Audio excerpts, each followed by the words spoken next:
Myth है, जो एक डर है कहीं ना कहीं गैर राजनीतिक परिवार के बच्चों के अंदर कि राजनीति में सिर्फ बाहुबल वाले लोग जा सकते हैं, उस मिथ को भी तोड़ना ज़रूरी था।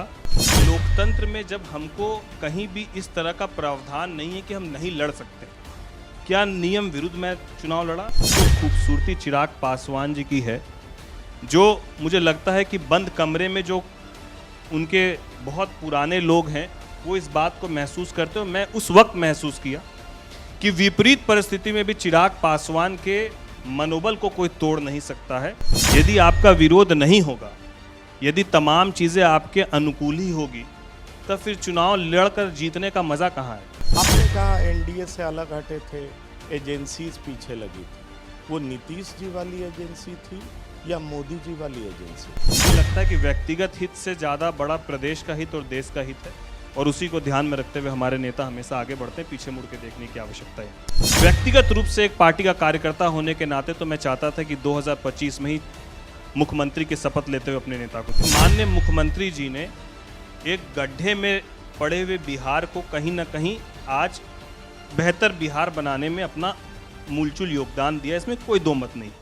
सबसे पहले TV9 के मंच पर राजेश वर्मा जी, जो कि खगड़िया से सांसद हैं, वो TV9 के मंच पर पहुंचे। मैं इनका स्वागत करना चाहूँगा। ये सिर्फ सांसद ही नहीं है, पार्टी के कोषाध्यक्ष भी हैं। तो आप समझ सकते हैं कि मैं बचपन में छोटा था तो कहा जाता था सीताराम केसरी के बारे में, खाता ना वही और जो सीताराम केसरी कहें वही सही। तो मुझे लगता है अब राजेश वर्मा जी जो कहेंगे उसी को सही मान लिया जाएगा, इसलिए एक बार जोरदार ताली बजा दीजिए राजेश वर्मा जी के लिए। और दर्शक दीर्घा में निश्चित तौर पर सपोर्ट करने के लिए एलजेपीआर के प्रभारी अरुण भारती जी, जो कि पिछले कार्यक्रम में हमारे मुख्य अतिथि थे, वो पहुंचे थे। आपका भी बहुत स्वागत करना चाहूँगा। प्रदेश अध्यक्ष राजू तिवारी जी, आपका भी बहुत स्वागत है TV9 के इस कार्यक्रम में। रितेश जी, संजय पासवान जी और तमाम लोगों का जो इस कार्यक्रम में उन्होंने इंटरेस्ट दिखाया और जिस तरीके से TV9 के मंच पर बार बार आने की इच्छा जता रहे हैं, वो निश्चित तौर पर हमारे उत्साह को कई गुना ज़्यादा बढ़ा रहा है। इसलिए आप सब लोगों का एक बार जोरदार स्वागत है पूर्णिया के मंच पर भी, इसलिए जोरदार ताली बजाइए सब लोगों के लिए। अब सवालों का सिलसिला शुरू करते हैं। अभी तक मैं होस्ट था, इसलिए मैं स्वागत कर रहा था। अब सवालों का हाइड्रोजन बम भी होगा और फुसफुस बम भी होगा, जिसको बिहार खगड़िया में मिर्चैया बम बोलते हैं, तो वो भी होगा, पर सवाल होगा और बम सब होगा। तो राजेश वर्मा जी, आप तो बड़े ही कुशल व्यापारी हैं। बिहार में कोई कुछ कर ले, अंत में जब तक राजनीतिज्ञ नहीं होता उसको लगता ही नहीं है हमने कुछ पाया है। तो एक सफल व्यापारी को राजनीति में आने की जरूरत क्या पड़ गई? देखिए, मुझे लगता है कि बिहार में और बिहार के पॉलिटिशियंस को लेकर देश भर में एक परसेप्शन ये है कि यदि आपके पास बाहुबल है तभी आप राजनीति में आ सकते हैं, और कोई गैर राजनीतिक परिवार के लिए राजनीति में आना किसी चैलेंज से कम नहीं है, संघर्ष से कम नहीं है। और क्योंकि मैंने अपनी शिक्षा दीक्षा बाहर भोपाल से अपनी इंजीनियरिंग को पूरा करने के बाद जब 4 साल के बाद बिहार आया, तो इसी उम्मीद से कि जिस तरीके से 4 सालों में मध्य प्रदेश को हम लोगों ने विकसित होता हुआ देखा, कमोबेश ये इंफ्रास्ट्रक्चर के बारे में मैं कह रहा हूँ कि मुझे लगा कि बिहार में भी शायद उतना परिवर्तन हुआ होगा। लॉ एंड ऑर्डर दुरुस्त हुआ, सड़कें बेहतर हुई, लेकिन इंफ्रास्ट्रक्चर उतना बेहतर नहीं हो पाया। और जब इस विषय पर आम लोगों से सलाह मशवरा करते हैं तो आम लोगों का हमेशा से अपने जनप्रतिनिधि के प्रति एक शिकायत का भाव रहता है कि सांसद कुछ नहीं करते हैं, विधायक कुछ नहीं करते हैं, स्थानीय जनप्रतिनिधि कुछ नहीं करते हैं, जिसमें चुनकर भी वही लोग उसको भेजते हैं। तो मुझे लगता है कि यदि हम लोग सिस्टम को बदलना चाहते हैं तो सिस्टम का पार्ट होना चाहिए। तो इसीलिए सामाजिक कार्यों से शुरू करते हुए सबसे छोटा चुनाव, वार्ड के चुनाव से अपने राजनीति की पारी को 2017 में शुरू किए, और इसी उम्मीद से शुरू किए कि कहीं ना कहीं जो एक मिथ है, जो एक डर है कहीं ना कहीं गैर राजनीतिक परिवार के बच्चों के अंदर कि राजनीति में सिर्फ बाहुबल वाले लोग जा सकते हैं, उस मिथ को भी तोड़ना ज़रूरी था। और कुछ बेहतर करके दिखाने की इच्छा जरूर थी और बिहार के प्रति उसी सोच के साथ हम लोग राजनीति में यहाँ तक आए। पर आपने जैसी छलांग लगाई वैसे बड़े बड़े बाहुबली लगा नहीं पाए हैं, तो ऐसा कौन सा बाहुबल आपके पास है जो आप 17 में राजनीति में आए और 25 में सांसद बन गए? देखिए, और आप कई लोगों के रोल मॉडल बन गए, बड़ा हैंडसम दिखते हैं, वार्ड से शुरू किया, संसद में चमकते हैं, तो ऐसा तो कोई बाहुबली नहीं कर पाया जो आप कर दिए। इसका राज क्या है? बिल्कुल, जब एक गैर राजनीतिक परिवार का व्यक्ति वार्ड के चुनाव से डिप्टी मेयर और डिप्टी मेयर से विधानसभा का चुनाव लड़कर लोकसभा तक जाता है, भले ये समय सीमा जो है सामाजिक कार्यों से इस समय सांसद बनने तक का सफ़र 9 साल 8 साल के आसपास ही रहा, जो कि आम राजनीतिक जो लोग हैं उनकी तुलना में मेरा संघर्ष कम रहा। लेकिन बावजूद आज भी बहुत सारे ऐसे बिहार के युवा हैं जो पहली बार विधानसभा लड़कर और पहली बार उप मुख्यमंत्री की शपथ लेते हैं सीधे, तब कोई प्रश्न नहीं पूछता है कि वो व्यक्ति सीधे विधायक बनकर सीधे उप मुख्यमंत्री कैसे बन गया। लेकिन एक गैर राजनीतिक परिवार का बच्चा जो नगर निगम के सड़कों से नालियों की सफाई करते हुए वार्ड के चुनाव को लड़ते हुए विधानसभा का चुनाव लड़कर हार कर और फिर लोकसभा जाता है, तो ये प्रश्न स्वाभाविक हो जाता है कहीं ना कहीं कि भैया ये व्यक्ति कैसे यहाँ तक ये प्रश्न आपसे इसलिए भी किया जाता है कि आप भागलपुर से हैं जी, और खगड़िया से अचानक आपको टिकट मिलता है, आप सांसद बन जाते हैं, जी। कोषाध्यक्ष भी हैं अभी, जैसा कि बताया आपने। लोगों का आरोप है कि राजेश वर्मा चिराग पासवान का कोष मजबूत करते हैं। देखिए, आरोप किसी के ऊपर कुछ भी लग सकता है। पहला विषय जो आपने कहा कि मैं भागलपुर से हूं और खगड़िया से क्यों टिकट नहीं, मिल गया। ये सवाल उठा था ना, बिल्कुल, चुनाव के। मैं हाँ, उसी पर जी जवाब हाँ। दे रहा हूं कि जब लोकसभा का चुनाव की बात हम लोग करते हैं तो हमारे देश के यशस्वी प्रधानमंत्री जी भी गुजरात से बनारस आकर चुनाव लड़ते हैं, तो इसमें कहीं भी इस दायरे को नहीं सीमित किया सकता। क्या लोकतांत्रिक व्यवस्था में दोनों ये अलग अधिकार- एग्जाम्पल है। नहीं, मैं प्रधानमंत्री मोदी लंबा समय तक दिए, मुख्यमंत्री रहे, उस पार्टी ने भी मैं दिया। उसी पर आ रहा हूं। मैं ये बात इसीलिए कह रहा हूं कि लोकतंत्र में जब हमको कहीं भी इस तरह का प्रावधान नहीं है कि हम नहीं लड़ सकते। क्या नियम विरुद्ध मैं चुनाव लड़ा? हमारी पार्टी को जो 5 सीटें मिली उसमें एक सीट बिल्कुल भागलपुर के सटा हुआ जिला है खगड़िया, वहां से जरूर मिला। और अपने नेता के साथ, जब नेता के समय में, अनुकूल समय में भी और विपरीत परिस्थिति में भी, हर समय में लोगों को लगता है कि मैं सीधे आया और सांसद का टिकट ले लिया, ऐसा नहीं है। नेता ने हमको विधानसभा का चुनाव भी लड़ाया था भागलपुर विधानसभा से। नेता ने हमको प्रदेश की जवाबदेही भी दी। हमारे प्रदेश अध्यक्ष जी भी यहाँ पर है, प्रदेश के उपाध्यक्ष भी इन्होंने बनाया, जिला अध्यक्ष की भी कमान दी, बतौर जिला अध्यक्ष भी काम करने का मौका मिला।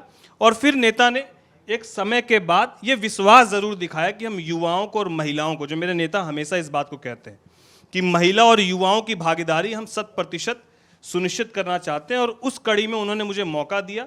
हाँ, कहीं ना कहीं मैं अपने आप को सौभाग्यशाली भी समझता हूँ कि ये सौभाग्य मुझे जरूर मिला कम उम्र में चुनाव लड़ने का और देश के सर्वोच्च सदन का सदस्य बनने का। नहीं, मैं ये तो एक्सेप्ट करूंगा कि नेताजी ने बड़े राइट लोग को चूज किया, क्योंकि इतने कम समय में आप फुल नेता बन गए, मैच्योरिटी दिखाई पड़ रही है, तो ये मैं मानूंगा उनका चुनाव बड़ा अच्छा है। पर मैं आपसे ये पूछना चाहता हूँ, जब आप खगड़िया आए भागलपुर से, तो लोकल एलजेपी के लोगों को दिक्कत हुई होगी, क्योंकि हम जब कवर करने आए थे तो हमें ये सुनने को मिला था, जो सच्चाई बता रहा हूँ, कि राजेश वर्मा जी हार जाएंगे, भागलपुर से आए हैं, यहाँ कोई वोट नहीं देगा, ये तरह तरह की बात थी। तो क्या एलजेपीआर की लोकल यूनिट आपके साथ थी? पहला सवाल।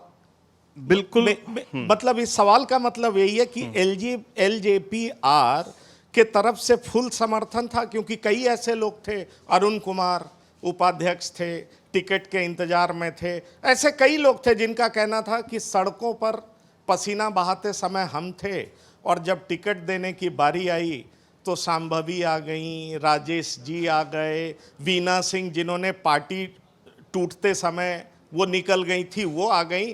तो किसी ना किसी तरीके से चिराग जी ने उन लोगों का साथ छोड़ दिया जो उनके साथ बुरे समय में थे। उसमें मैं अरुण जी का नाम नहीं ले रहा हूँ, बुरे समय में भी अरुण जी थे, पर और लोगों के बारे में ये बात कही जाती। बुरे समय में राजेश वर्मा भी थे। हाँ, ये बता दीजिए, मुझे लगता है इस मंच से दर्शकों को पता तो चलेगा। मैं 2018 से अपने नेता के साथ मेरा नेता के साथ जुड़ाव है। 2019 में विधिवत रूप से पार्टी मैंने ज्वाइन की, 2020 में विधानसभा लड़े, 20 अंत या 21 में ही पार्टी पूरी परिवार टूटा, पार्टी टूटी, तमाम चीज़ें रही, तब भी हम लोग पार्टी के साथ रहे। तमाम तरह की जांच एजेंसियों का भी हम लोग को सामना करना पड़ा, व्यक्तिगत रूप से मैं अपनी बात कहूं तो।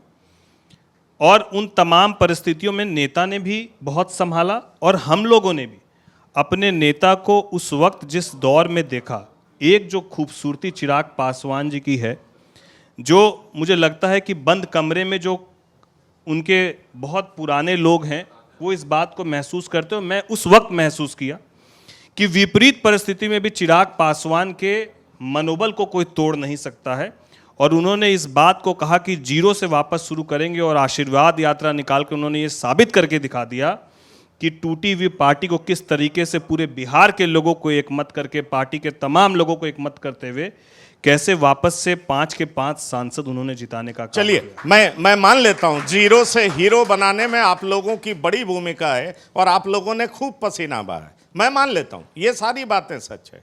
आप ये बताइए कि ये अक्सर चिराग पासवान को लेकर के लोग कहते हैं इस बार इतने पे लटक जाएंगे, इस बार इतने पे अटक जाएंगे। जो खगड़िया का कास्ट इक्वेशन था वो आपके खिलाफ था। ऐसे बड़े सारे मठाधीश हैं पॉलिटिक्स के, एक आध से तो आप भिड़े भी हैं, वीडियो वायरल भी हुआ है। तो क्या उन लोगों का फुल समर्थन था या उन लोगों का विरोध था? आप कहें तो मैं नाम बोलूं? नहीं, आप जिसका भी नाम लेंगे पूरी तरीके से आप स्वतंत्र है, और मुझे लगता है कि जर्नलिस्ट को बांधना तो नेता कभी कर ही नहीं सकता, स्वतंत्र ही रखना होता है। तो पहली बात तो क्या है कि यदि पूरी परिस्थिति आपके अनुकूल हो तब चुनाव लड़ने में मज़ा नहीं आएगा। यदि आपका विरोध नहीं होगा, यदि तमाम चीज़ें आपके अनुकूल ही होगी, तब फिर चुनाव लड़कर जीतने का मज़ा कहाँ आएगा। तो मुझे लगता है कि मैं तो आपको बता रहा हूँ कि वार्ड के चुनाव से लेकर मैं तो विधानसभा भी चुनाव लड़ा और चुनाव हारा भी, और लोकसभा चुनाव को भी लड़ते वक्त हार और जीत की चिंता नहीं थी। ये ज़रूर प्रयास हर व्यक्ति करता है कि हमारा जो परिणाम हो वो 100% हमारे अनुकूल हो और तमाम लोग हमारे अनुकूल हो, लेकिन ऐसा होता नहीं है। विरोधाभास भी होता है, भीतरघात भी होता है और हुआ भी, लेकिन अंतोगत्वा जो निर्णय लेते हैं वो जनता लेती है। और हमारे देश के यशस्वी प्रधानमंत्री जी के किए गए कार्य थे, माननीय मुख्यमंत्री नीतीश कुमार जी के किए गए कार्य थे, हमारे नेता के लंबे समय के किए गए कार्य, और क्योंकि हमारे नेता का गृह जिला खगड़िया रहा है, हमारे संस्थापक का गृह जिला खगड़िया रहा है, तो उनका कहीं ना कहीं लोगों से जो एक जुड़ा रहा हो, तमाम चीज़ें मिलाकर मुझे लगता है। चलिए, मेरे सहयोगी अंकित भी सवाल पूछेंगे, लेकिन मैं एक दो सवाल भूल जाऊंगा अगर नहीं पूछा तो। आपने कहा एनडीए से अलग हटे थे, एजेंसीज पीछे लगी थी, वो नीतीश जी वाली एजेंसी थी या मोदी जी वाली एजेंसी थी? नहीं, अब वो एजेंसी को किसी हम नीतीश जी या मोदी जी में कैसे कहेंगे। मुझे लगता है कि वो तमाम एक प्रक्रिया का हिस्सा है। जब आप व्यापार में किसी एक मुकाम पर होते हैं तो उन तमाम प्रक्रियाओं से आपको गुजरना पड़ता है कमोबेश। तो उससे हम लोग को भी गुजरना पड़ा, और गुजरने के बाद हम पूरी तरीके से, जिस तरीके से हम पहले थे उससे और मजबूत स्थिति में आज है। तो मुझे लगता है कि कभी कभी ये एग्जामिन होते रहना चाहिए, इससे आप और बेहतर होने का प्रयास भी करते हैं और लोगों के सामने पारदर्शिता के साथ आपकी चीज़ें भी आ जाती हैं। तो आपकी पार्टी को तो जेडीयू नहीं तोड़ा था, इस बात को आप एक्सेप्ट चिराग जी ने पब्लिक प्लेटफॉर्म पर किया है। अब वो कड़वी यादें आपको परेशान करती हैं? नहीं, हम लोग को कोई कड़वी यादें परेशान नहीं करती, और वो कड़वी यादों को छोड़कर क्या अच्छी यादें हैं, उनके साथ आगे का जीवन कैसे बेहतर हो, बिहार कैसे बेहतर हो। मुझे लगता है कि व्यक्तिगत हित से ज़्यादा बड़ा प्रदेश का हित और देश का हित है, और उसी को ध्यान में रखते हुए हमारे नेता हमेशा आगे बढ़ते हैं, पीछे मुड़ के देखने की आवश्यकता ही नहीं है। आपकी पार्टी में मैक्सिमम युवा सांसद हैं, आप हैं, फिर चाहे तो अरुण भारती जी ले लें, चिराग पासवान ले लें, शांभवी ले लें, मैक्सिमम हैं। कभी आपको पार्टी में कुछ वरिष्ठों की कमी खलती है? मैं बात कर रहा हूं पशुपत पारस की, वो एकदम अलग थलग हैं, इस वक्त शांत हैं। उन्होंने कहा सीधे कि उनके साथ गलत हुआ है, आज न तो उनके पास कोई पद है न तो कुछ है, और अब गठबंधन में भी नहीं है। देखिए, मुझे लगता है कि नज़दीकी हित यदि आप देखते हैं तो दूर का नुकसान आप करते हैं। ये एहसास जो आज उनको अलग होने का या अकेला होने का हो रहा है, ये एहसास उनको तब महसूस नहीं हुआ जब चिराग पासवान जी दरवाजे के बाहर अकेले खड़े थे, जब हाथ में उनके तमाम इंजेक्शन्स और तमाम उनकी दवाइयाँ चल रही थी और उनका अपना खून, उनका अपना भतीजा दरवाजे पे खड़े होकर गेट खटखटा रहा था। तब उनको ये नहीं महसूस हुआ कि चिराग पासवान कितने अकेले हैं। तब उनको मंत्री बनने की इच्छा थी। तो मंत्री बनने के लालच में, अपने नज़दीकी फ़ायदे को देखने के चक्कर में अपने दूर का नुकसान उन्होंने स्वयं किया। तो मुझे लगता है कि अब उनको अगर इस बात का एहसास हो रहा, तो ये एहसास होना ज़रूरी है, क्योंकि इस एहसास से उनको पता चलेगा उस वक्त चिराग पासवान जी को क्या एहसास हुआ। ठीक है, फेयर एनफ। आप जो कह रहे हैं बिल्कुल सही कह रहे हैं, और अपने नेता के पक्ष में नहीं बोलेंगे तो किसके पक्ष में बोलेंगे। पर एक बात पूछना चाहूँगा, उस समय आपने एनडीए का विरोध किया, फिर आप एनडीए में आ गए, तब डिसीजन गलत था या अब डिसीजन गलत है? राजनीति में मुझे लगता है कि व्यक्तिगत नहीं, नीतिगत विरोध होते रहना चाहिए। यदि नीतिगत विरोध नहीं होगा, हमारे नेता तो अभी भी, जब अपराध इन दिनों, पिछले दिनों अपराध अपने चरम पर था, तो एनडीए का हिस्सा होते हुए हमारे नेता ने खुलकर इस बात को कहा कि कहीं ना कहीं अफसरशाही जो है और कहीं ना कहीं प्रशासन का जो रवैया है वो ढूलमूल है, सरकार को इस पर सख्त कार्रवाई करने का काम करना चाहिए। तो मुझे लगता है नीतिगत विरोध करने में कोई उसमें ये नहीं है। मनभेद और मतभेद में अंतर है। तो मनभेद हो सकता है, मतभेद नहीं होना चाहिए, वही मनभेद था। और कहीं ना कहीं मुझे लगता है कि आपसी संवाद जो है, उस वक्त हमारे संस्थापक का गुजर जाना, हमारे नेता का अलग हो जाना, उस वक्त संवाद स्थापित नहीं हो पाना, वो तमाम उस वक्त की जो भी परिस्थिति थी, उस परिस्थिति के हिसाब से चीज़ें हुई। और आज परिस्थिति बिल्कुल अलग है। तो आज हमारे नेता से संवाद भी स्थापित हो रहा है, उनकी बात को सुना भी जा रहा है, उनकी बात को रखा भी जा रहा है। तो नीतिगत विरोध आज नहीं है, और जहां होता है वहां हमारे नेता बोलने पीछे हटते नहीं। चलिए ठीक है, आपने एक बात कही और मुझे लगा आपने नाम नहीं लिया, तो मैं चाहूँगा नाम ले लें कि कुछ लोग एक बार विधानसभा जीतते हैं और सीधा डिप्टी सीएम बन जाते हैं। आप तेजस्वी यादव की बात कर रहे हैं।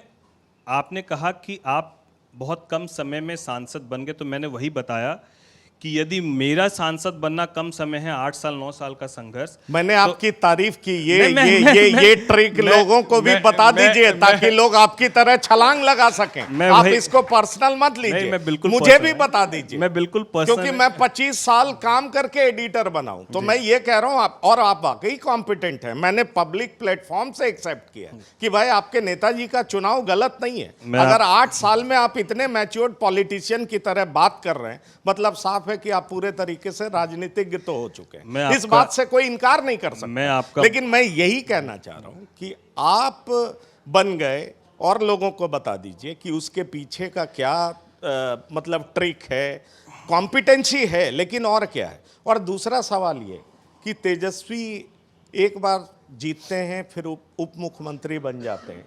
आपके नेता तो कई बार जीत चुके हैं, मुख्यमंत्री कब बनेंगे, कब बनाएंगे आप लोग मुख्यमंत्री? देखिए, पहले तो मैं आपका धन्यवाद देता हूं कि आपने मुझे इस बात को आप मानते हैं कि हम थोड़ी बहुत राजनीति सीख पा रहे हैं और समझ पा रहे हैं। नहीं, पूरी और योग्यता थोड़ी पर नहीं, पूरी तारीफ की, उसके लिए मैं आपका धन्यवाद देता हूं। दूसरा विषय कि हमारे नेता कब मुख्यमंत्री बनेंगे, तो मैं फिर आपको वही बात कहता हूं कि हमारे नेता के अंदर धैर्य भी है और हमारे नेता के अंदर विज़न भी है। हम लोग कोई हड़बड़ी में नहीं है। इसीलिए हड़बड़ी में नहीं है क्योंकि हमारे नेता ने यदि इस बात को कह दिया कि हम लोग इस बार का चुनाव मुख्यमंत्री जी के अगुवाई में लड़ेंगे, तो फिर हम तमाम पार्टी के जितने भी कार्यकर्ता हैं वो तमाम उनके बात के साथ हैं।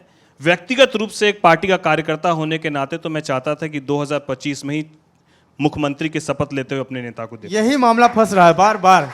मैं इस पे थोड़ा सा बोल दूं। हाँ बिल्कुल। बाकी सारी पार्टियां हैं, जीतन राम मांझी कहते हैं मुख्यमंत्री के लिए कोई स्पेस नहीं है, कोई वैकेंसी नहीं है। सब कहते हैं उनके बेटे आए, बेटे भी सेम लाइन पे हैं। चिराग पासवान को छोड़ के उनकी पार्टी के सारे लोग एक तरफ दिखते हैं कि चिराग पासवान मुख्यमंत्री बने।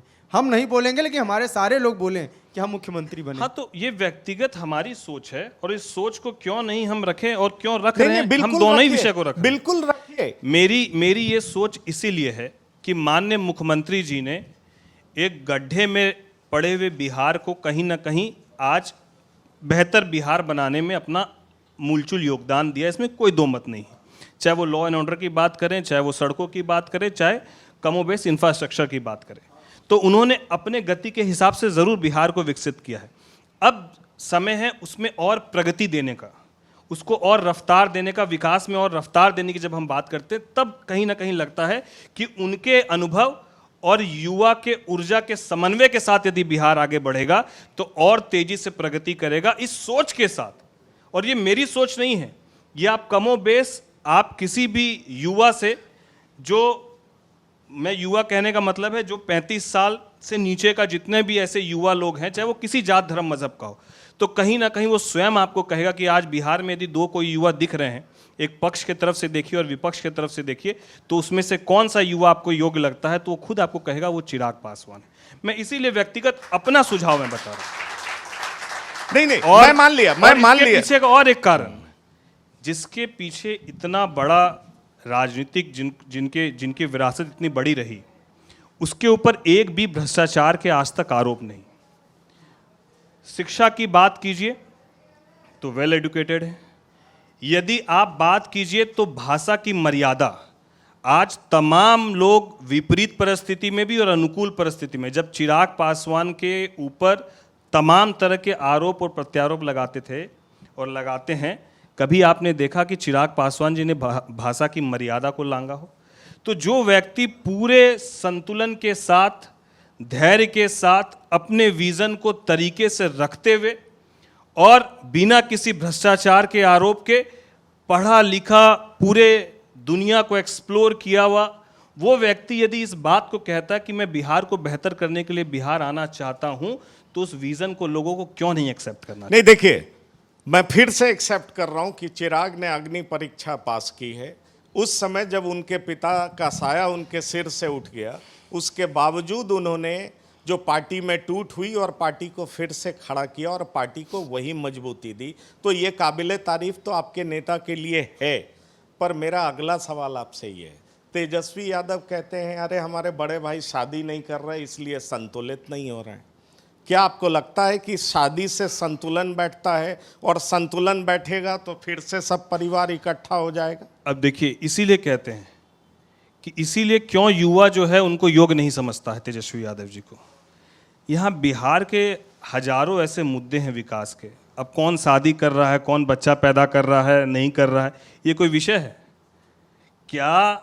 आप विपक्ष के नेता हैं, आपके पास बिहार के हजारों ऐसे मुद्दे जिस पर आपको चर्चा करनी चाहिए, तो चिराग पासवान क्यों नहीं शादी कर रहे हैं, कोई दूसरा नेता क्यों नहीं बच्चा पैदा कर रहा है, अरे भैया प्रधानमंत्री जी क्यों नहीं शादी किए, योगी आदित्यनाथ जी क्यों नहीं शादी किया? क्या इस विषय पर राजनीति होगी बिहार में? क्या ये विषय है? क्या वो ये नहीं बता सकते कि उनके कार्यकाल में, जब उनका कार्यकाल था 2005 के पहले तक, क्यों बिहार से व्यापारी वर्ग, मैं व्यापारी परिवार से आता हूं, क्यों मेरे ही जानने वाले बहुत सारे ऐसे व्यापारी वर्ग हैं जो आज कहीं ना कहीं अन्य राज्यों में जाकर अपना व्यापार कर रहे हैं इस डर से, क्योंकि उनसे फिरौती मांगी जाती थी, उनके बच्चों का अपहरण होता था, खुलेआम जो है महिलाओं के साथ छेड़छाड़ होता था, व्यापारी अपने आप को सुरक्षित महसूस नहीं करता था, सड़कों की क्या स्थिति थी, उस वक्त की बात नहीं करेंगे और आज अचानक से रोजगार देने के नाम पर कलम बांटना शुरू कर देंगे। अब तो युवा को कलम वो फेंक फेंक के दे रहे हैं गाड़ी से और युवा लेने में डर रहा है कि कहीं एक कलम हम ले लें और फिर कोई जमीन इसी कलम से नहीं लिखवा ले हमसे। तो इस बात को समझिए, ये बदलता हुआ बिहार है। अब युवा बेवकूफ़ नहीं है, युवा शिक्षित है, और जब शिक्षित युवा राजनीति में अपनी भागीदारी सुनिश्चित करता है तो वो हर एक चाल चलन को समझता है कि कल तक जो व्यक्ति नज़र नहीं आ रहा था वो आज व्यक्ति अचानक से निकलता और कलम बांटना शुरू करता और बोलता है हम लोग कलम से राजनीति करना चाहते हैं। तो उस वक्त जब हथियार लहराते थे तब किनकी सरकार हुआ करती थी, इनसे पूछिए ना। तो मुझे लगता है कि इनके चाल चरित्र, बोलने और करने में ज़मीन और आसमान का अंतर है, और ये सब लोग स्पष्ट रूप से जानते हैं। मैं एक सवाल लूँगा, फिर अंकित पूछना चाह रहे हैं आपसे, ये चलता रहेगा, अभी बहुत सवाल आपसे पूछना है।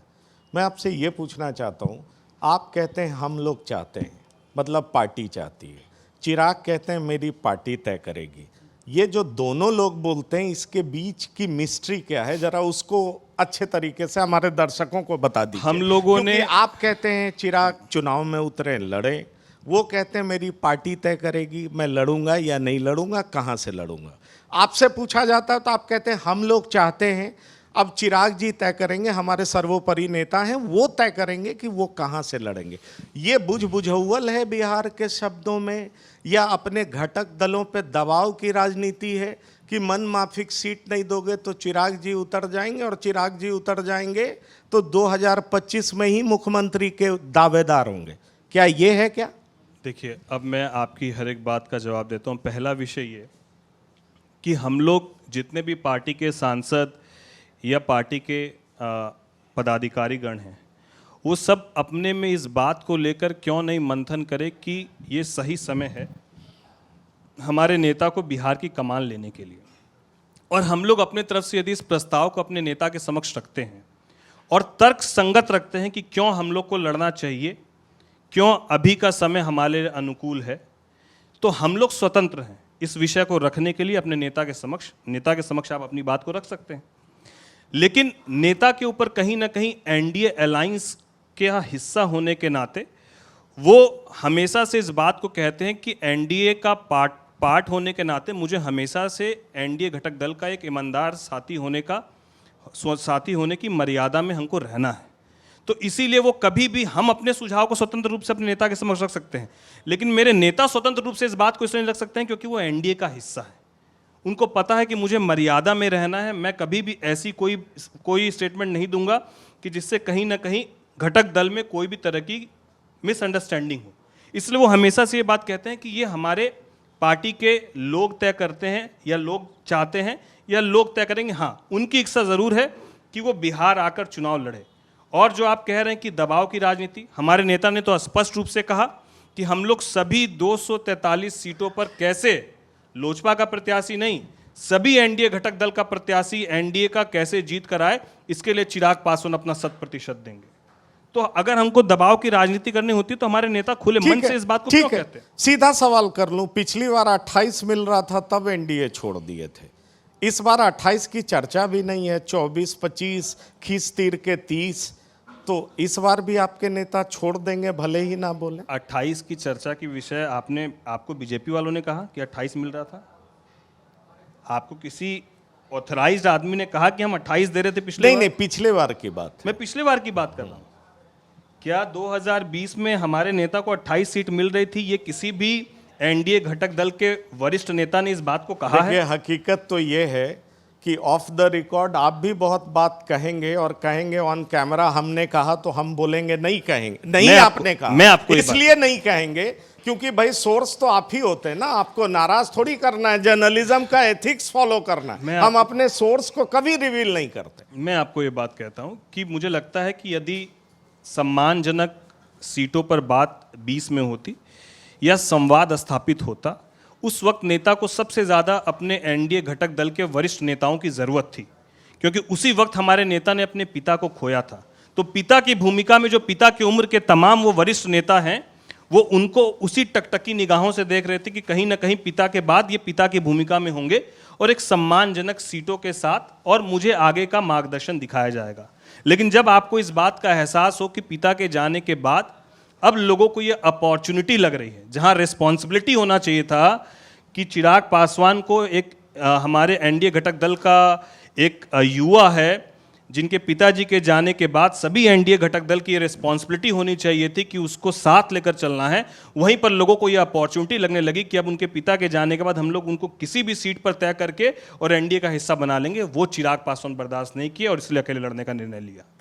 तो इसमें क्या गलत निर्णय लिया? नहीं, बिल्कुल गलत नहीं। मैं तो आपका पर्सपेक्टिव जानना चाह रहा हूं। मैंने कभी तो मैं भी आपको कह रहा हूं कि सम्मानजनक बात अगर होती उस वक्त। अब सम्मानजनक क्या है, जरा हमारे दर्शकों को बता दीजिए। सब चिराग पासवान के बहुत बड़ा फैन फॉलोइंग है, लोग चाहते हैं चिराग मजबूत हो। तो चिराग मजबूत कितनी सीटें पाके होंगे और किस शर्त पे एनडीए में रहेंगे, जरा बता दीजिए। देखिए, मैं आपको सीट कितनी होगी, क्या नंबर होंगे, ये तो तमाम जो वरिष्ठ नेता हैं एनडीए घटक दल के वो तय करें। अरे आप भी वरिष्ठ कोषाध्यक्ष नहीं, मैं अरे भाई आप तो पार्टी के कल चिट्ठी लिए हैं और आज आप कोषाध्यक्ष। ईंधन गाड़ी में डलेगा नहीं, गाड़ी चलेगी कैसे? अरे कोषाध्यक्ष का मतलब ये नहीं होता कि अपना जेब से लगाना है। कोषाध्यक्ष का मतलब ये होता है तो कि जो पार्टी में फंड आ रहा उसकी देख रेख करनी है। तो कोषाध्यक्ष का अर्थ ये मत समझिए कि हम ही को पूरा कोष संभालना है। ये मिसपरसेप्शन आप मत कीजिए पार्टी के अंदर, इसलिए मैं आपको बता देना चाह रहा हूँ। दूसरा विषय ये है कि संख्या बल वरिष्ठ नेता मिलकर तय करेंगे कितने संख्या पे चुनाव लड़ा जाएगा। लेकिन सम्मानजनक सीट की बात कहने का अर्थ ये है कि अगर हमारी पार्टी ने 2015 में 43 सीटों पर चुनाव लड़ा और 2020 में 137 सीटों पर हम लोग चुनाव लड़े, तो कहीं ना कहीं इस बार चुनाव में जहां पर आप देखेंगे कि उत्तर प्रदेश में जहां विपक्ष एक बड़ी ये जो लोगों के बीच में भ्रम फैलाया गया कि भैया आरक्षण खत्म हो जाएगा और संविधान खतरे में आ जाएगा, वहीं चिराग पासवान जी ने पूरे बिहार में घूम घूम कर इस बात को कहा कि जब तक चिराग पासवान है आरक्षण कहीं खत्म होने वाला नहीं है। और कहीं ना कहीं एक बड़े वोट बैंक को इंटैक्ट करते हुए और समाज के सभी लोग को एक साथ लेकर 100% का रिकॉर्ड बनाने का काम किया। 5 की 5 सीटें भी जीते और अन्य सीटों में भी, मैं ये नहीं कहता हूँ सिर्फ हमारे ही नेता के कारण, लेकिन हमारे नेता की अहम भूमिका रही। तो जब हमारे नेता एक एनडीए घटक दल का ईमानदार साथी होने के नाते अपना 100% देने के लिए तैयार है, तो सम्मानजनक कहने का मतलब है 2015 और 2020 इस दोनों के बीच में जहां आपको एनडीए के लोगों को या एनडीए घटक दल के वरिष्ठ लोगों को लगता है कि मौका देना चाहिए, और ये मौका सिर्फ हमारे या हमारे पार्टी के किसी के बोलने पर नहीं, आज देश के यशस्वी प्रधानमंत्री जी की लोकप्रियता सबसे ज़्यादा है, इसमें कोई दो मत नहीं। और बिहार में आज उनकी सभा के बाद आप हम लोग सभी जगहों पर, सभी प्रमंडल पर नव संकल्प सम्मेलन हम लोग का हुआ है, और आप देखिए हर एक नव संकल्प सम्मेलन में क्या जन सैलाब है, क्या युवाओं का उत्साह है। तो कहीं ना कहीं देश के यशस्वी प्रधानमंत्री जी के बाद यदि सबसे लोकप्रिय नेता के रूप में आज बिहार में युवा वर्ग देख रहा तो वो चिराग पासवान। तो इसीलिए मैं आधार बताते हुए बता रहा हूं आपको कि क्यों हमको सम्मानजनक। लेकिन जीतन राम मांझी ने एक प्रेस कॉन्फ्रेंस में कहा कि चिराग पासवान के पीछे जो भीड़ होती है उसी भीड़ को अगले जगह खड़ा करते हैं, उसी भीड़ को अगले जगह खड़ा करते हैं, उनके पास सपोर्ट नहीं है। और यहां तक कह दिया कि एनडीए की रैलियों में लगभग आधी भीड़ हमारी होती है। अगर हमारे पार्टी के कार्यकर्ता, किशनगंज वाले कार्यकर्ता अगर गया में जाकर, पटना में जाकर, वैशाली में जाकर वहाँ जाके खड़ा हो जा रहा है तो हमारे लिए गर्व का विषय है। अगर वो ये बात कह रहे हैं कि भैया 200 किलोमीटर 300 किलोमीटर दूर दूर से वही कार्यकर्ता आके खड़ा हो रहा है, तो ये तो उत्साह की बात है हमारे लिए कि मेरा कार्यकर्ता 300-300 किलोमीटर चल के अपने नेता की सभा में आने के लिए तैयार है। अरे वो बताए ना, हमारे वरिष्ठ हैं, अभिभावक हैं, उनको इस बात की चिंता करनी चाहिए कि उनके यहाँ पर वैसे कार्यकर्ताओं के अंदर जोश कब आएगा कि उनके भी किशनगंज के कार्यकर्ता वैशाली आके उनकी सभा में भागीदारी सुनिश्चित करें। विषय हमारे कार्यकर्ताओं में जोश भी है और हमको सीट भी ज़्यादा चाहिए, कैसे मैनेज होगा? आप भी 30+ मांग रहे हैं, उनको भी चाहिए। हम कब बोले 30+? आप तो फिर कम में आंक दिए हमको, हम तो 30+ बोले ही नहीं, 43+ चाहिए। अरे हम क्या बोले ऐसा कि अरुण भारती जी ने कहा। हम क्या कहे आपको कि ये बड़े नेता मिलकर तय करेंगे, हम संख्या पर नहीं जाएंगे। थोड़ा सा प्रशांत किशोर पे मैं एक सवाल कर लेता हूँ। हाँ, बिल्कुल। प्रशांत किशोर आक्रामक रहते हैं लगातार, बीजेपी के तमाम नेताओं पे उन्होंने आरोप लगाया, लेकिन आपकी सहयोगी हैं शांभवी चौधरी, उनके टिकट पे भी वो आरोप लगाते हैं कि अशोक चौधरी की बेटी नहीं होती तो चुनाव नहीं जीतती। फिर अभी अशोक चौधरी पे कई गंभीर आरोप लगा दिए, उन्होंने कहा कि करोड़ों का उन्होंने खरीद फरोख्त किया। इसमें मैं एक चीज़ और ऐड करना चाहूँगा। आपने कहा Chirag Paswan neat and clean व्यक्ति हैं, नेता है, इसमें कोई शक नहीं है। पर आज आपको अपने चुनाव पे, जो अगर शांभवी चौधरी के तौर पर देखें तो अपने सिलेक्शन पे थोड़ा बहुत पछतावा हो रहा है, क्योंकि उनके इंगेजमेंट से लेकर के शादी तक के बीच में 200 करोड़ की ज़मीन खरीदी गई है शांभवी के नाम पर, उनके परिवार के नाम पर, सायन कुणाल जो उनके पति हैं उनके नाम पे। इनमें से एक शब्द भी मेरे नहीं है, ये प्रशांत किशोर के शब्द हैं। तो इतने नीट एंड क्लीन पार्टी में, जहां नेता इतने नीट एंड क्लीन हो और जहां पर अचानक पैराशूट से एक उतरती हैं, आप टिकट दे देती है आपकी पार्टी, क्या अभी पछतावा हो रहा है या आपको लग रहा है कि अगर पोल में किसी तरह का डिवैकल होता है तो उसकी बड़ी वजह अशोक चौधरी और शांभवी हो सकती है? मैं आपके चैनल के माध्यम से 1-2 विषय को स्पष्ट करूंगा, उससे इस जवाब पे भी आप पहुंच जाएंगे। कि मेरे ऊपर एक आरोप लगा था, मैं अखबार में ऐसे ही सुबह उठा तो देखा कि गुंडा बैंक को चलाने वालों में शहर के उप महापौर राजेश वर्मा भी उसके जांच के घेरे में, मेरे ऊपर ये चला था, अखबार के सुर्खियों में था कि राजेश वर्मा गुंडा बैंक का संचालन करते हैं, इस तरह की एक न्यूज़ चली थी। न्यूज़ चली तो तमाम जो विपक्ष के साथी हैं, जो आरोप प्रत्यारोप जिनको मौका मिला, उन्होंने खूब चला कि गुंडा बैंक चलाते हैं, गुंडा बैंक चलाते हैं। और उसकी जांच हुई, जांच के पश्चात जो परिणाम है उसमें कहीं भी मेरी भागीदारी नहीं पाई गई, और वो न्यूज़ में इतनी सी छपी कि राजेश वर्मा को गुंडा बैंक में मिली क्लीन चिट। लेकिन आज तक उस बात को उठाकर कि हम गुंडा बैंक चलाते हैं, तो आरोप किसी के ऊपर कुछ भी लगाया जा सकता है। आप 200 करोड़ बोल रहे हैं, हम 2000 करोड़ का भी आरोप लगाया सकता है। ये तो अब जांच का विषय है कि उसमें क्या सत्यता पाई जाएगी, क्या सत्यता होगी। आरोप आप बोले ना, अभी हम यहाँ बैठे हैं, अगर ऐसे ही कुछ भी लगा दीजिए ना, नहीं पलट के आरोप लगा दीजिए ना यही तो प्रशांत बात है। किशोर पे। अरे उनसे आपके बड़े अच्छे संबंध हैं, हम लोग आपके नेता की तारीफ करते हैं, आपके एमपी का विरोध कर रहे हैं, हम लोग चिराग उनको पासवान करप्ट बता रहे हैं। हम लोग आप रिबटल करिए। हम लोग उस नेता के अंदर काम करते हैं जो कभी भी बिना प्रत्यक्ष और अमर्यादित भाषा और कभी भी झूठा लांछन लगाने पर यकीन नहीं करते हैं। इसीलिए मैं किसी भी ऐसे व्यक्ति के ऊपर कोई भी आरोप इसलिए नहीं लगाऊंगा कि ना मेरे पास कोई प्रमाण है, और ना हम हवा में तीर छोड़कर अपने आप को सुर्खियों में बटोरने के लिए किसी इस तरह की हल्की राजनीति को करना चाहते हैं। तो पीके पे कुछ नहीं बोलेंगे, भले ही वो आपके पार्टी के सांसद पे आरोप मैं लगाए। पूरी तरीके से स्पष्ट किया ना कि कोई आरोप लगाता तो उस पर क्या बोलेंगे। ये तो जांच का विषय है, जांच होगा, सब दूध का दूध पानी का पानी हो जाएगा। आरोप कोई किसी पे लगा सकता है। मैं तो खुद ही बताया आपको कि मुझे खुद लोगों ने कहा कि भैया गुंडा बैंक चलाता है, मेरे चुनाव के दरमियान भी चला। अरे अगर हम गुंडा बैंक चलाते तो मेरे हलफनामे में होता ना, मेरे ऊपर अगर कोई केस होता, कोई सरकार का कुछ होता तो होता उसमें। मैं अपने नॉमिनेशन फॉर्म में जब ये करता तो उसमें मैं डालता उसको, लेकिन कहीं नहीं डाला हूं। और आपके इस चैनल के माध्यम से खुला बोल रहा हूं कि जितने लोग हैं जो आरोप लगाते हैं वो स्वतंत्र हैं। इसकी पूरी रिपोर्ट लगा के हम अपने नामांकन में इस बात को नहीं डाले हैं। अगर सत्यता है तो आप प्रमाणित कीजिए, इलेक्शन कमीशन जाइए। तो आरोप कोई किसी पर लगा सकता है, जब इसका कोई तथ्य के साथ कोई जजमेंट आ जाएगा तब उस पर हम लोग इस बात को बात करेंगे कि वो सही थे कि गलत थे।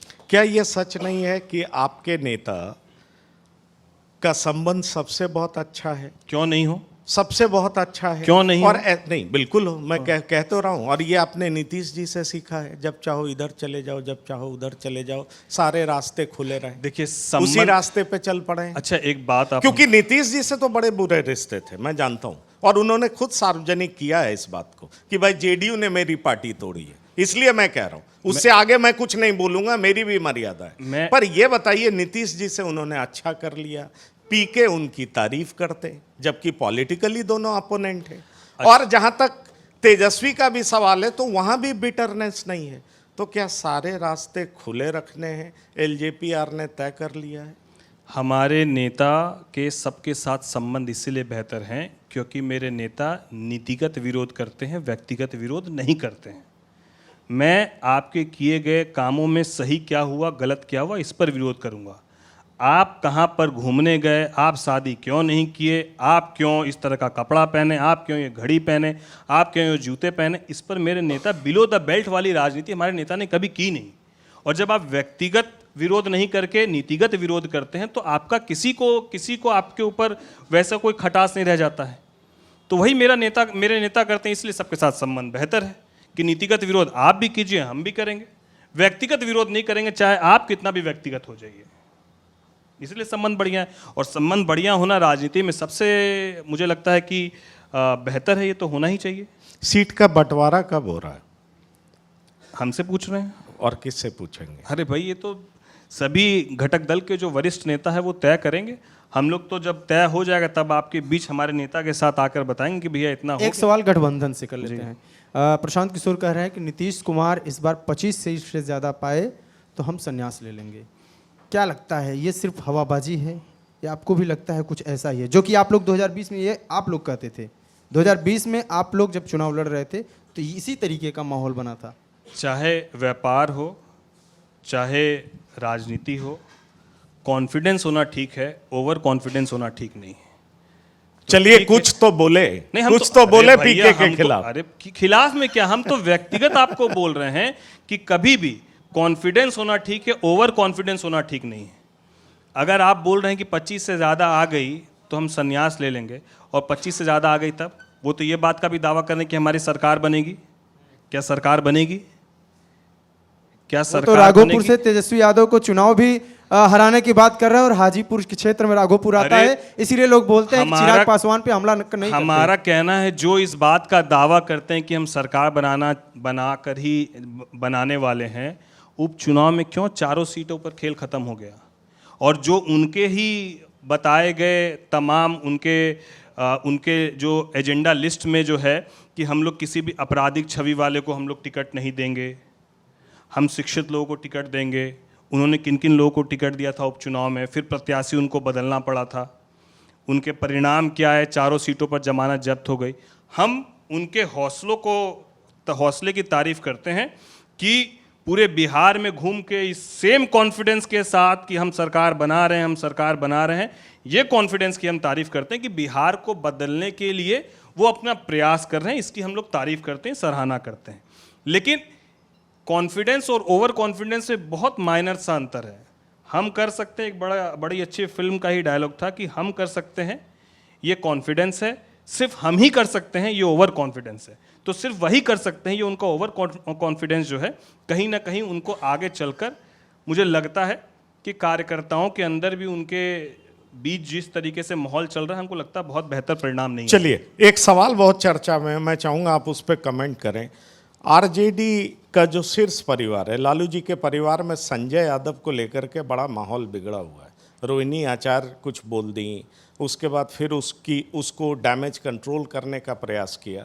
आपको लगता है कि उस बीमारी से हर पार्टी ग्रसित है? बड़े नेता के इर्द गिर्द कुछ ऐसे लोग रहते हैं जो जमीनी नेता, जिनका मास बेस है, उनको बड़े नेता तक पहुंचने नहीं देते, और आरजेडी इस बीमारी से, जो कि अपने को जन जन की पार्टी कहती है, वो बुरे तरीके से ग्रसित हो गई है, क्योंकि परिवार में ही लोगों को समस्या होने लगा है।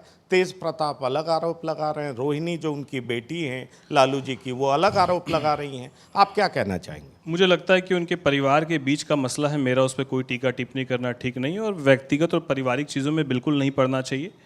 परिवार के लोग मिलकर तय करें तो ज़्यादा बेहतर है, क्योंकि उनके परिवार के बीच का मसला है, और जिस व्यक्ति की आप बात कर रहे हैं वो भी उनके परिवार के ही सदस्य के रूप में एक लंबे समय से काम कर रहे हैं। चलिए, मैं एक चीज़ तो अप्रिशिएट फिर से करूंगा कि चिराग जी ने आपका पॉलिटिकल ग्रूमिंग बढ़िया किया। बहुत बहुत धन्यवाद जी। लोग कहते हैं कि रामविलास पासवान की राजनीति से चिराग पासवान की राजनीति बहुत बहुत चेंज हो गई है। ये सिर्फ मोदी का हनुमान नहीं कहते हैं, ये टीका लगाते हैं, आप भी टीका लगाते हैं, लगाना बुरी बात भी नहीं है। लेकिन जब 2005 में रामविलास पासवान कहते थे कि मुख्यमंत्री कोई मुस्लिम चेहरा हो, आज आपके 5 सांसद हैं, उनका नेतृत्व नहीं है, आपके गठबंधन में तो नहीं है। खैर, विधानसभा चुनाव में क्या प्लानिंग है? नहीं, हमारे नेता ने कभी भी जात पात धर्म मजहब की राजनीति में खुद को समेटा ही नहीं, और लंबे समय तक हमारे पार्टी से सांसद हुआ करते थे, जहाँ से अभी हम खगड़िया से, वहीं से उस पर्टिकुलर समाज से ही एक सांसद हुआ उनका करते टिकट थे। काटा गया जी, तो उसके पीछे कारण था ना। अगर वो कारण नहीं होता, अगर नेता को समय पर नहीं छोड़ते, विपरीत परिस्थिति में नेता को छोड़कर नहीं जाते, तो शायद आज वो भी या सही समय पर वापस आ गए होते, तो शायद आज वो होते। हमारी तो महत्वाकांक्षा इतनी मात्र थी कि भैया कभी एक बार जो है बिहार के विधानसभा का हम जो है अंदर घुस के चेहरा देख लें और बिहार के विधानसभा प्रवेश कर जाए। मेरी तो इतनी महत्वाकांक्षा थी। ये तो ऊपर वाले की कृपा है, और कहीं ना कहीं मुझे लगता है कि ईश्वर का और हमारे नेता का आशीर्वाद है कि मुझे लोकसभा का सदस्य बनने का मौका मिलना था। तो ये तमाम चीज़ें होते होते हम यहाँ तक पहुँचे। चलिए, इस मंच से एक बात को और भी क्लैरिफाई कर दीजिए। मैं पूछना चाहूँगा आपसे, आप चर्चा में आए थे, डॉक्टर संजीव से कुछ विवाद हुआ था और वो कहने लगे कि आपने टिकट खरीदा था, ऑडियो वायरल हुआ था। मैंने बिट्स एंड पीसेज में वो न्यूज़ देखा था। उसकी हकीकत क्या है? वो आरोप लगा रहे हैं, वो बेबुनियाद आरोप है, या उसकी सच्चाई क्या है? या फिर डॉक्टर संजीव, जो कि एनडीए के ही घटक दल हैं, जेडीयू के ही एमएलए हैं, उनसे ऐसी केमिस्ट्री आपकी क्या बिगड़ी कि दोनों बहुत पर्सनल हो गए? देखिए, जिस व्यक्ति की बात आप कर रहे हैं, उन्होंने एनडीए में रहते हुए ही अपने ही पार्टी के कई मंत्रियों के ऊपर बहुत हल्की भारी बातें कही। अपने ही पार्टी के अलायंस पार्टनर बीजेपी के बहुत सारे नेताओं के ऊपर टीका टिप्पणी कही। अपनी ही सरकार के वरिष्ठ जो पदाधिकारी हैं उनको लेकर कई आरोप लगाए। और जिस आदमी का ये स्वभाव हो कि वो इस तरह की राजनीति पर यकीन करता हो कि हम हैं, बस हम ही हैं, बाकी सब कहीं नहीं है। हमको 5 साल के लिए लोगों ने चुना है, तो हम 5 साल के लिए खगड़िया के सेवक के रूप में वहाँ काम कर रहे हैं। उसके अगले 5 साल क्या होगा हमको मालूम नहीं है।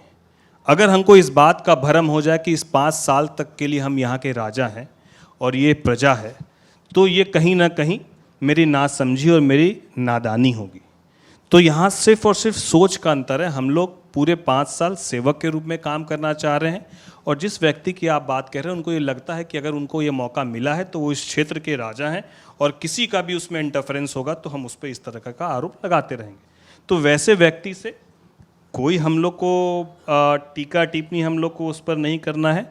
उनको उस तरह की राजनीति सूट करती है, हमको उस तरह की राजनीति बिल्कुल सूट नहीं करती है। चलिए मेरी राजनीति बिल्कुल अलग है। अंतिम सवाल, एमपी बन गए, वार्ड से एमपी तक, लोकसभा तक, मंत्री कब बनेंगे? अरे भैया, यही डाइजेस्ट नहीं हो रहा अभी सांसद तक का, तो पहले 5 साल का कार्यकाल पूरा करने दीजिए। इतनी हड़बड़ी में हम नहीं हैं। हम आपको फिर बोलें कि हम विधायक बनने का ख्वाब देख रहे थे कि एक गैर राजनीतिक परिवार का बच्चा वार्ड पार्षद और डिप्टी मेयर के बाद उसकी महत्वाकांक्षा इतनी मात्र होती है, या मेरी इतनी मात्र थी कि एक बार विधायक हम बन जाए। नेता ने ऑलरेडी सांसद बना दिया, अब कहाँ आप मंत्री हो? तो मेरे अंदर कोई हड़बड़ी नहीं है। मेरे नेता के तरह मेरे अंदर बहुत धैर्य है। चलिए, इसलिए इसमें कोई हड़बड़ी नहीं है। चलिए, टीवी 9 के मंच पर आने के लिए और बड़ी ही साफ गोई से हर सवाल का जवाब देने के लिए आपका तहे दिल से शुक्रिया। बहुत बहुत धन्यवाद। शुक्रिया। थैंक बहुत यू। शुक्रिया।